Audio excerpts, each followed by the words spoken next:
This is a striped button-down knit cardigan. I was sent a review from Karin and I love it. It is a heavy cardigan, not a lightweight one. It's really warm and cozy. The buttons are a fun kind of bronze look, a nice feature. Of course, you can button the buttons. So here's how it looks fully buttoned. You could also belt it to kind of cinch it in for a different look. I love this detail here. It's like a stripe that's raised all the way down to the hem. It's nice and long. I am 5'8", 135 pounds. I usually wear a smaller medium on the top.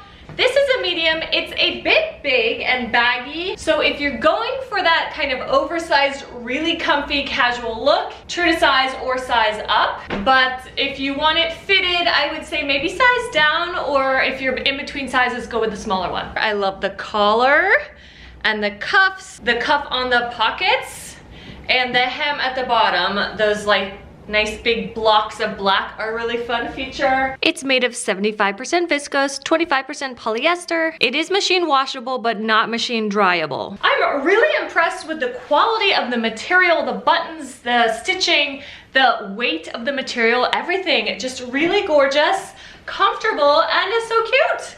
I love this from Karin, and I know you will too.